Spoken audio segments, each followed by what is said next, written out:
Assalamualaikum warahmatullahi wabarakatuh, ahli cadet duait sekalian.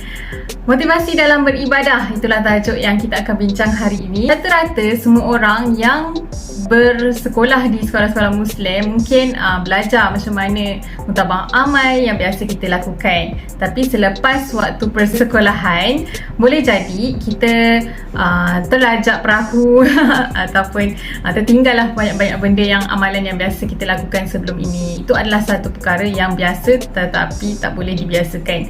Okey, ada banyak faktor kenapa ibadah kita ni turun ataupun naik. Tapi apa yang kita nak cakapkan hari ini ialah mengenai motivasi. Macam mana kita nak boost motivasi ibadah kita. Okey, baik, yang pertama sebenarnya dalam banyak-banyak tahun ada satu bulan yang Allah ciptakan untuk kita boost kita punya motivasi ibadah.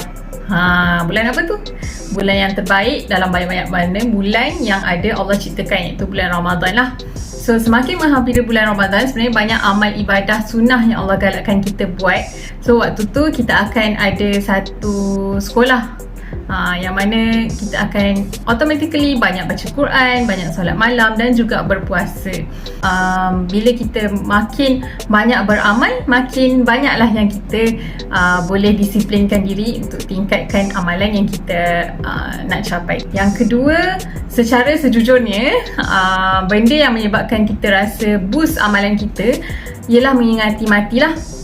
Kematian tu sendiri sangat-sangat memberi impak kepada kita berfikir dunia selepas dunia yang kita duduk sekarang, alam selepas kita duduk sekarang, alam kubur, alam akhirat nanti kan. Bagaimana kita nak melalui siratul mustaqim, macam mana Allah akan mempersoalkan kita dekat padang mahsyar nanti. Semua amalan-amalan kita terpampang di depan khalayak ramai.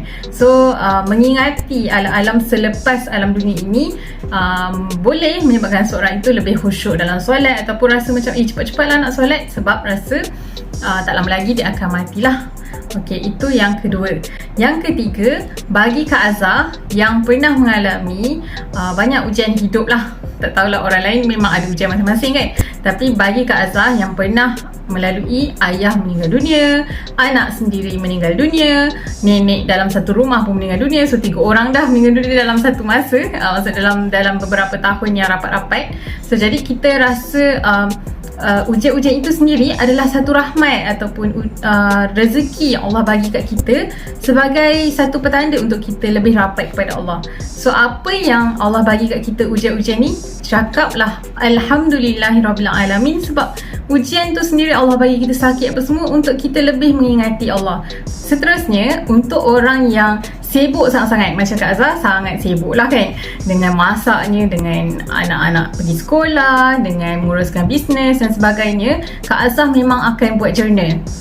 So untuk orang yang dah biasa buat mutaba'ah amal tik-tik-tik ni, sebenarnya kalau nak tahu rahsia Kak Azhar, memang Kak Azhar buat journal dalam satu buku diary. Kak Azhar memang tulis, oh hari ni aku tahajud, hari ni aku tak tahajud, hari ni aku puasa sunat, hari ni puasa ganti.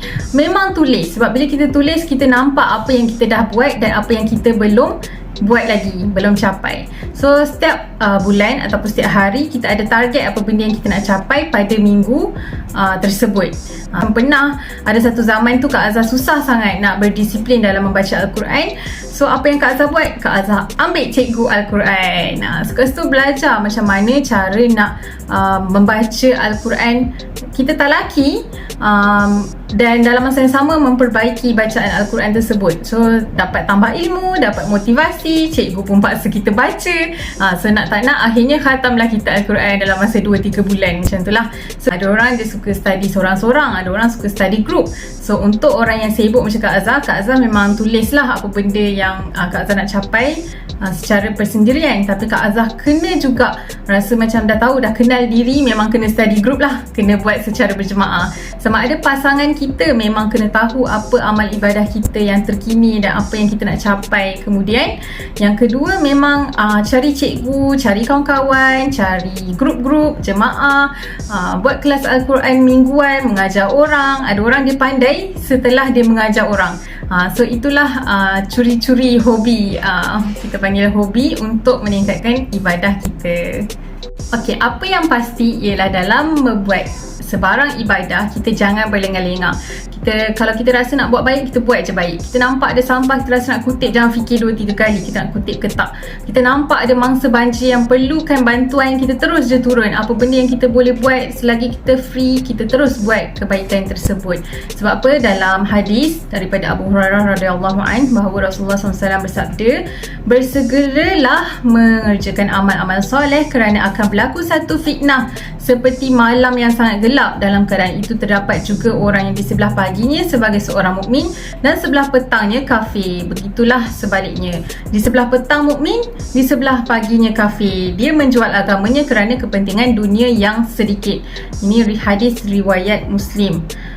Jadi dalam melakukan kebaikan, kita melakukan kebaikan mengikut keupayaan masing-masing, tapi kena ingat juga halangan-halangan yang kita tak ketahui, kesibukan, sakit dan sebagainya kan, yang mana boleh menyebabkan kita punya amalan tu menjadi sedikit bila kita mati. So untuk anda yang nak boost ibadah, selamat beribadah.